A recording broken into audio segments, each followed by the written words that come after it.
going to pull this up. Is that good? You can hear me? Don't want to cause any disturbances in a Sunday afternoon service, so get it right.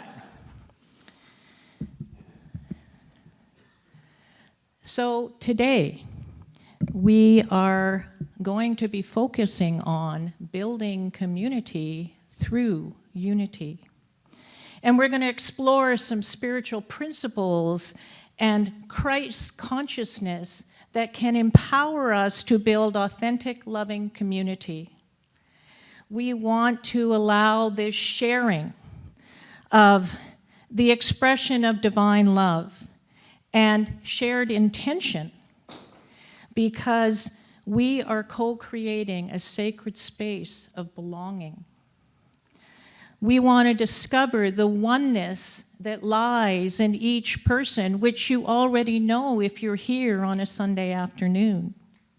And we also want to allow that church, that spiritual center, that rippling onward and outward into the world. And so together, we are building the community, not just in unity, but through unity. I want to begin with a childhood song that I learned in children's church when I was 8 years old, a long time ago. And here it goes. Weave us together. Weave us together in unity and love. Weave us together. Weave us together in unity and love. So together, we are weaving a tapestry of connection.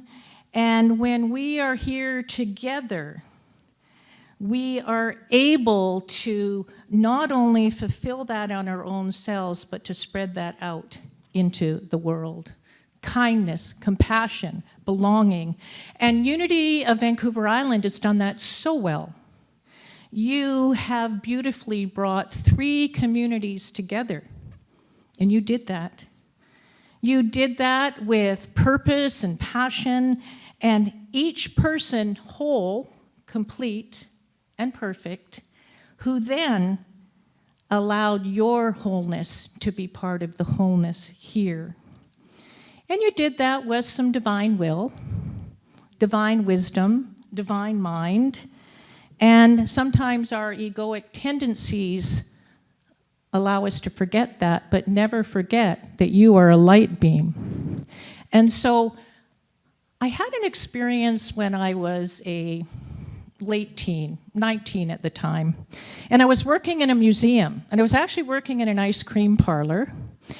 And in the ice cream parlor, somebody came in and said, "Do you have any of those Nanny Amu bars?" Now, I want you to know that you know how to say that correctly. You are Nanaimo, and you are proud, and you're bringing all these. So I always think of you when I think of that story that I had in my early 20s. There is another man that I wanted to bring forward today, and he was Louie Armstrong. And everybody knows the beautiful song that Louie Armstrong sang. It was actually written by George David Weiss and Bob Thiel, and it was recorded on August the 16th, 1967. And in 1968, it topped the charts in the United Kingdom. It was very poorly received in the United States because the record producers at the time thought that it wasn't a good song for him to sing. They disliked it and they refused to promote it. Well, it was also the time in the mid-60s when there was deepening national traumas of the Kennedy assassination, Vietnam, racial strife, and turmoil. And Louie Armstrong was the one who brought the world together. The people in England were inspired. inspired that this could bring this together even more, and they went and talked to those producers. And guess what? It is a song that we probably remember Louie Armstrong the most for. Many other artists have covered that song, but it was Louie, in his rendition, that made it so popular and memorable that I bet every single person here knows the words to that song. I see trees of green, red roses too. I see them bloom for me and you. And I think to myself, what a wonderful world. So that immortal performance, that musician, had a way of bringing love together, that we can love one another, all lifestyles, all faiths, all people.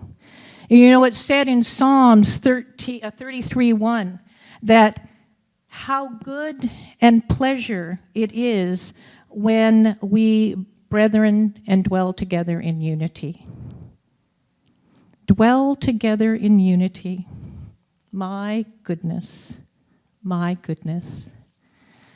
So today I want to speak a little bit about Noah's Ark. And many of you know that childhood story, the story in history where Noah built an ark. And not only did he build an ark, but he gathered everyone together because there was a storm a-coming. Anybody relate to that? The storm a-coming? Yeah, the storm a-coming. And so in unity, we like to think about the metaphysics of the building. And the building of community in unity is directly related to the story of the ark. A guru once asked, "Why did you bring a suitcase with you?" Well, they responded by saying, "I'm ready for the spiritual trip." Are you ready for a spiritual trip? Are you ready for a spiritual journey? Yes, put your hands up. So in the metaphysical teachings, Noah and his ark are very symbolic and represent the spiritual journey and the inner transformation rather than the literal historical event. So this is how it may be interpreted. But I also invite you to also find what that story means to you.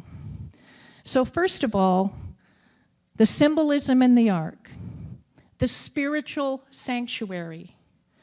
The ark symbolizes the spiritual part of oneself, wisdom, presence, power. This means aligning your consciousness with spiritual truth and affirming your identity, affirming what you would like. And then you build on this divine understanding, using also, I believe, divine will and the wisdom that is with that. And it gets built upon affirmations. And then this means that you are aligning with the spiritual truth that is in you. Preservation of truth.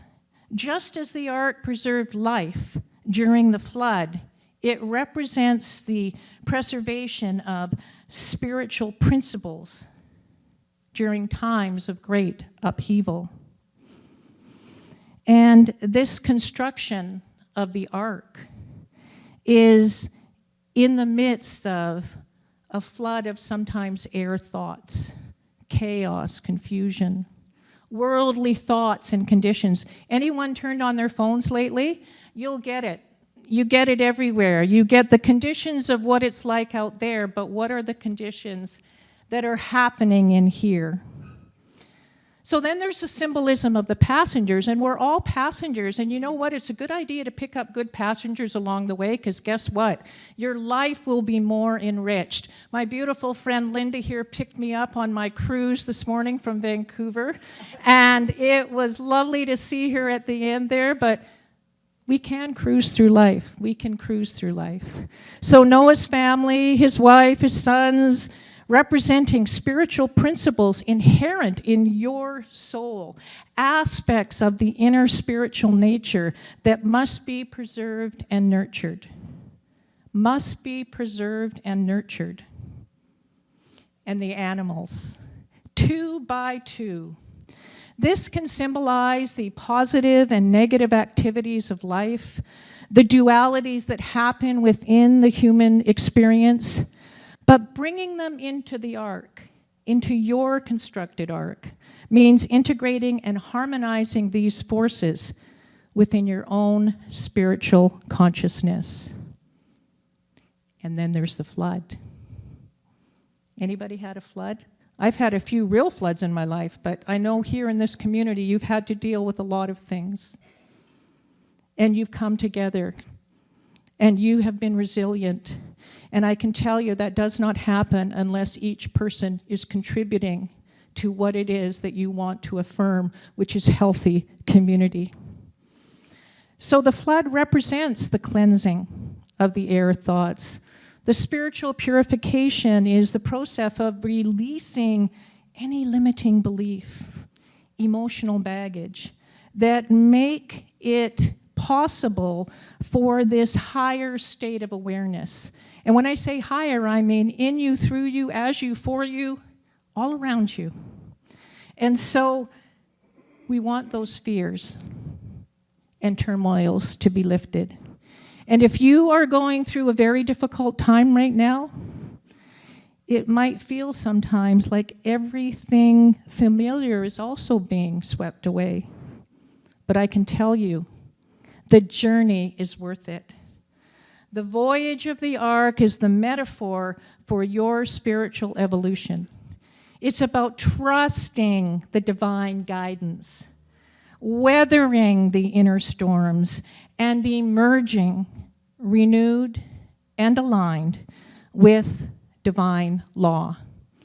I always say, I think one of the reasons I married my husband was so I could get his last name, Law, Janet Law. Then I can live by divine law. I thought that was a good choice. What do you think? Yeah, that was a good choice. So in essence, unity sees Noah's Ark not as a boat, but as a metaphysical transformation vessel, a sacred space within you, where divine truth is preserved, nurtured, and through faith, affirmation, and spiritual discipline. The story or the allegory is that metaphor and can be applied to your own life. So how do you build this conscious ark?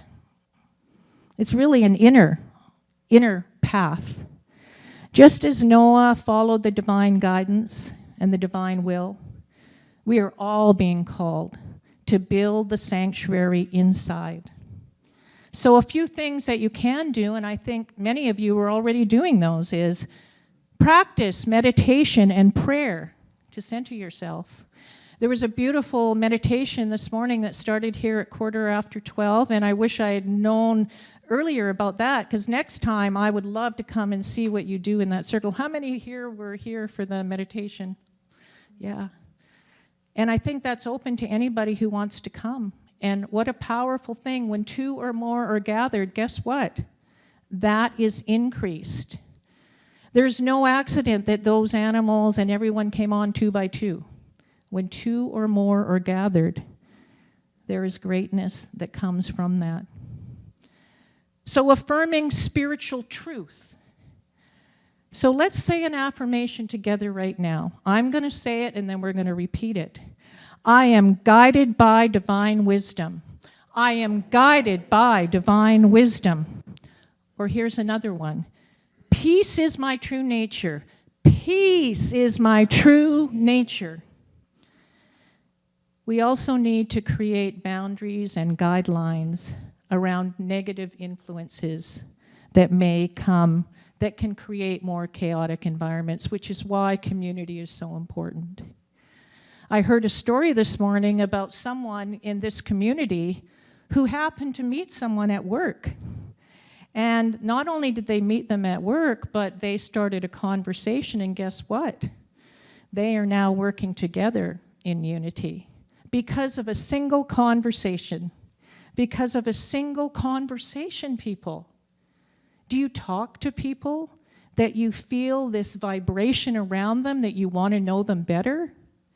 I encourage you to look for that, to feel that, to know that.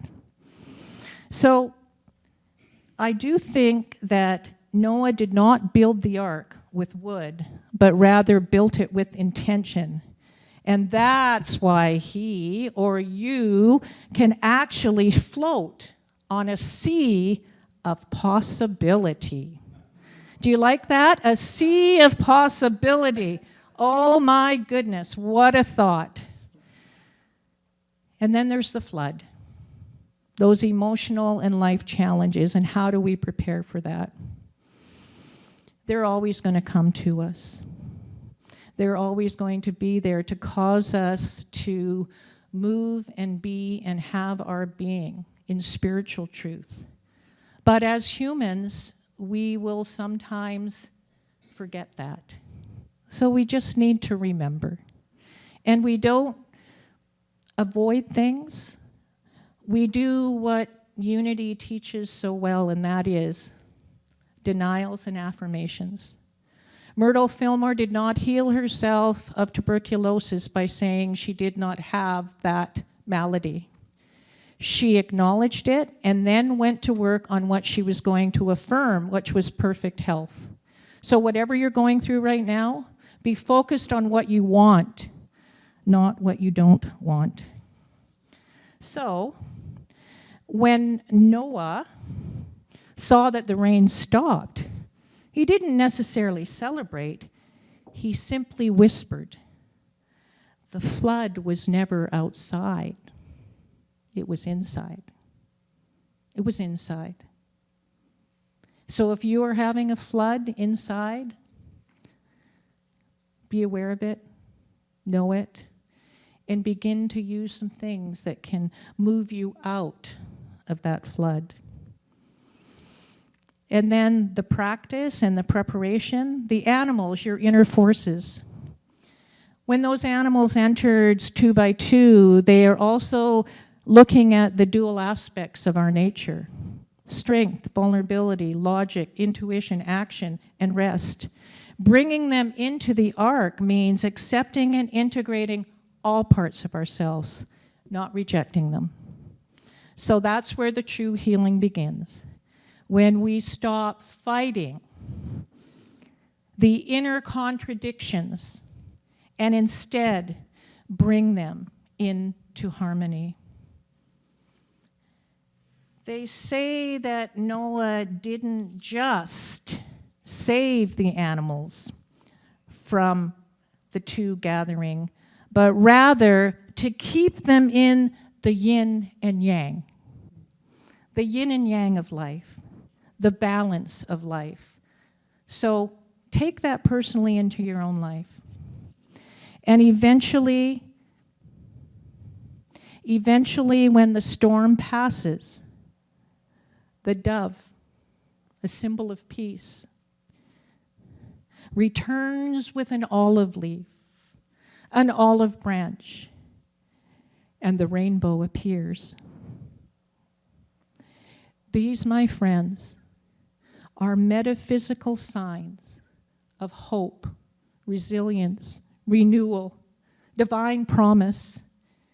And when you emerge from the ark, you are changed. You are not just surviving. You are spiritually elevated. The dove returned with the leaf, proving that even in a flooded world, nature still had a subscription to metaphysical renewal. Is that true? You want to really renew yourself? Go for a walk in the forest. Go down to the beach. Look outside right now and see what is around you. That's God. That's the divinity that is in all things. In our First Nations communities, we speak about the Creator, and we are all co-creating. So all who enter into this arc of consciousness, there is also a calling of this idea of expanding that when two or more are gathered, consciousness is increased. Do you believe that? Do you really believe it? Put your hands up if you believe it. Yes, yes. So when the flood comes, I will reiterate that again. We need each other. We did not come into this world alone. There was someone there on the other side. Just think about that for a moment. When you took your first breath of life, someone was there. Someone was there. So I have a very short personal story of the arc of consciousness.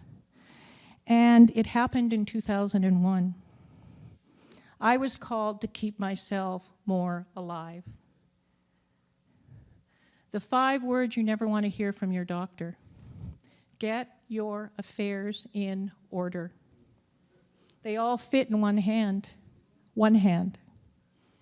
Your entire life is sitting in the palm of your hand, and many thoughts flood through your mind. And mine was bursting with the song by Queen and Freddie Mercury. Keep yourself alive, keep yourself alive. All you people, keep yourself alive. Thank you, Freddie Mercury. A quirky sense of humor is part of the extended healthcare benefits that I received from working in a comedy club for 16 years. But there is nothing funny about being diagnosed with breast cancer. A very aggressive, low survival rate, HER2-new breast cancer. Not a good prognosis. At that moment, I started to feel like I could take a few liberties, a few life liberties, make some rules, a law to live by. Janet's Law. Accept the diagnosis, but do not accept the prognosis. I was not willing to accept a 6-month sentence, at least not for me. My healing journey intuitively was being told to do something different. So I started to assemble the team. And I assembled a healing circle. And they put me in the middle. And they surrounded me. And something happened to me in that moment, and I knew that I was going to be okay. And then I came across an incredible oncologist who was doing the kinds of treatments that were current. I called all my healthcare practitioners, and I had Jesus at the table. I had Buddha at the table. I had Krishna at the table. I had all of you at the table, my unity family. And I had dial a prayer, you know. You surround yourself in the circle of care. You do everything you can do to keep yourself alive. You do something that has the ability to change the prognosis of whatever you're going through. To quote Eric Butterworth, life does not happen to you, it happens through you. So guess what? I'm still here. 24 years later.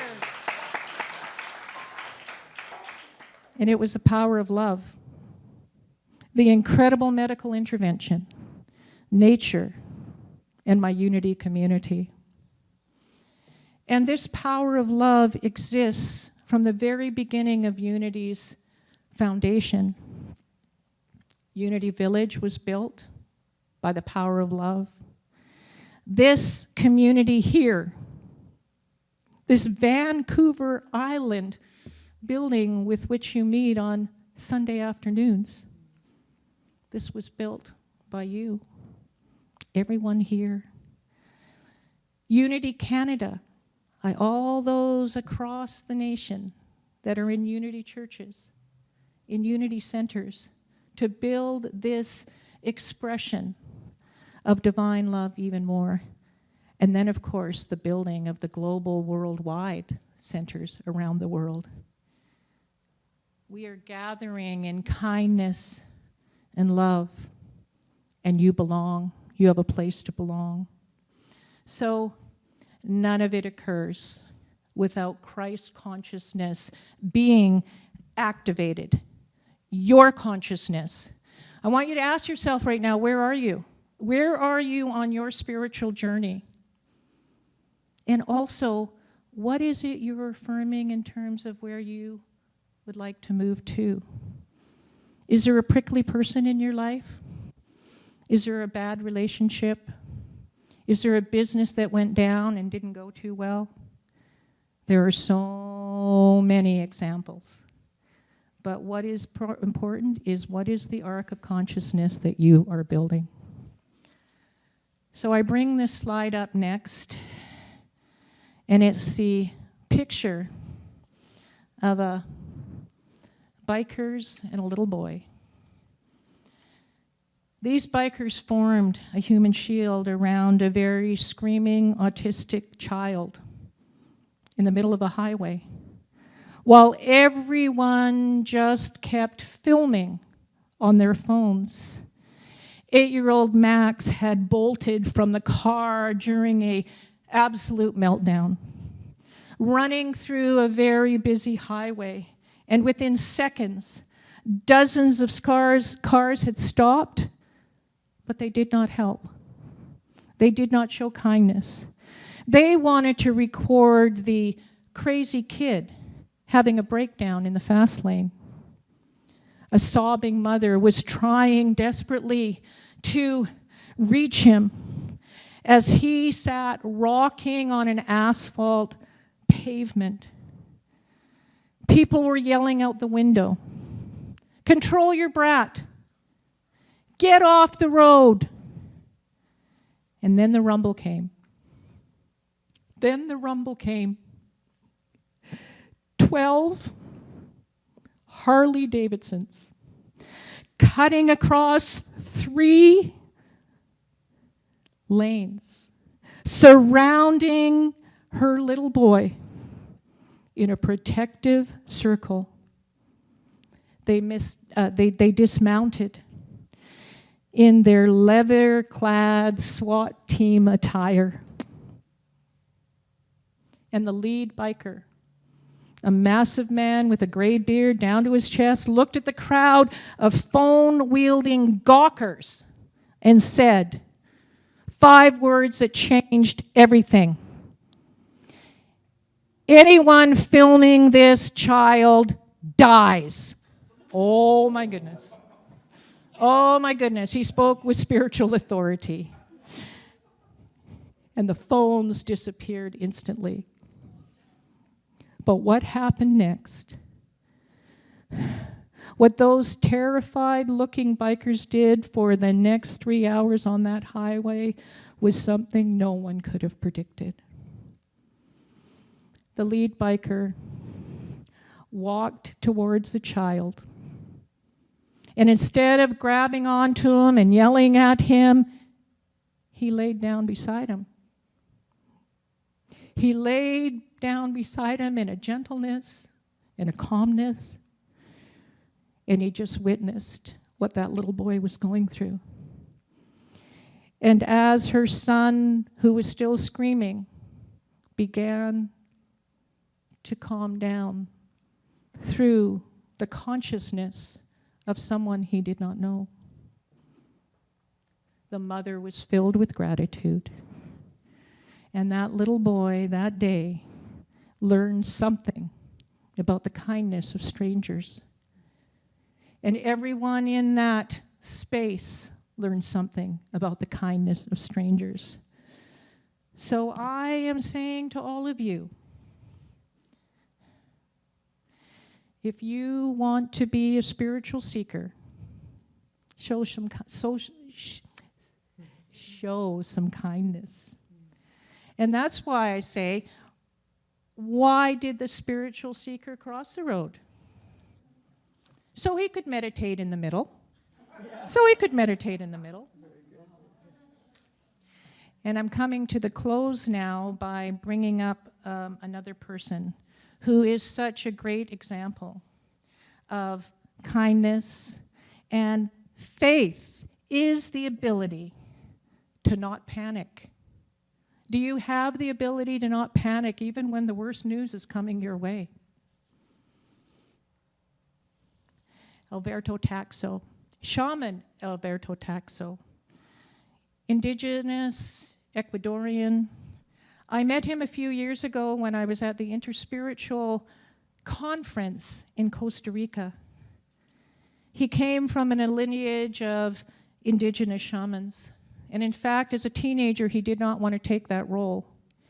But divine will was calling him, this is your purpose in this life.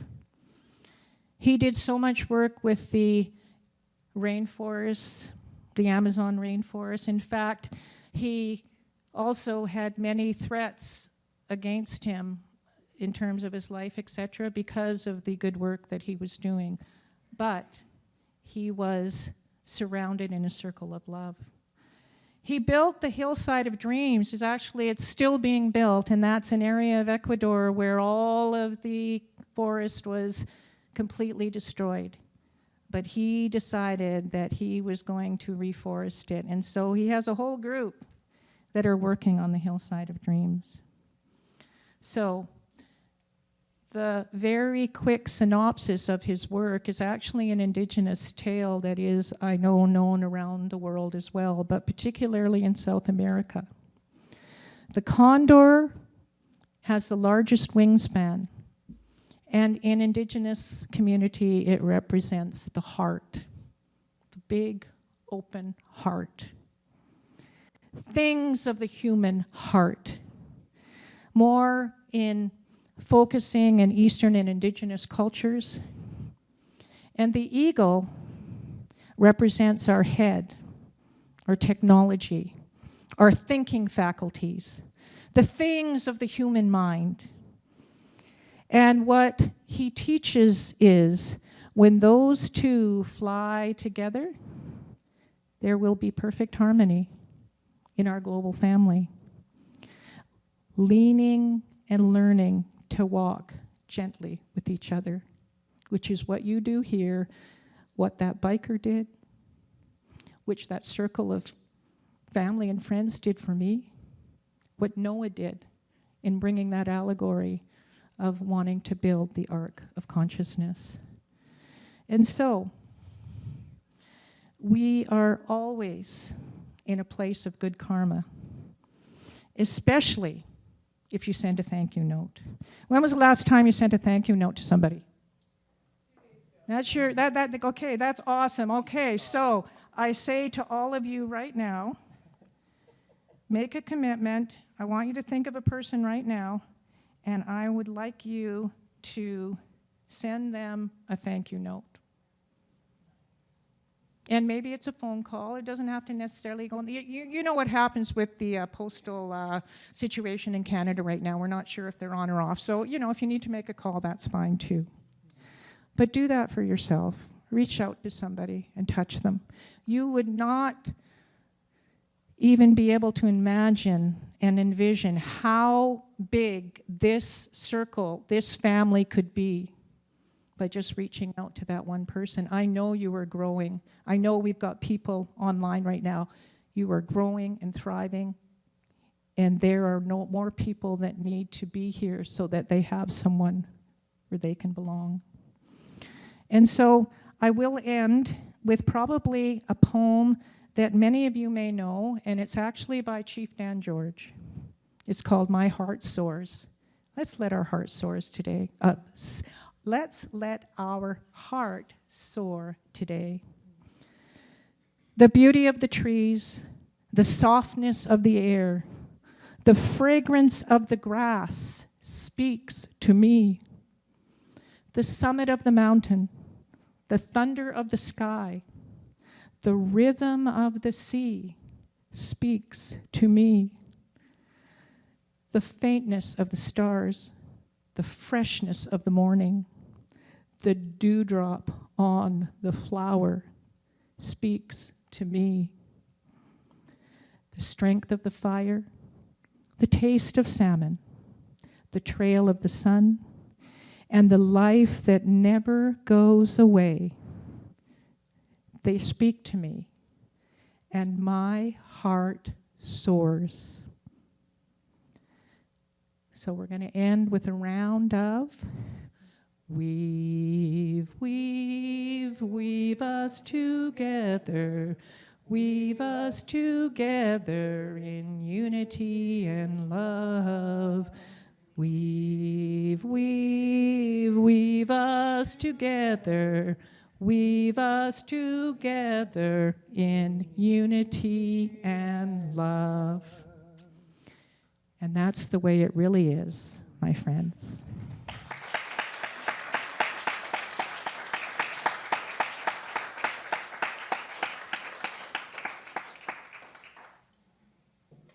And Joshua, I'm going to do the meditation now, but do you do a song before that or after? That's, yeah. Just wanted to check because you are a master musician. Talk about Louie Armstrong. He's a master musician. Jeez. In the same league. Yeah.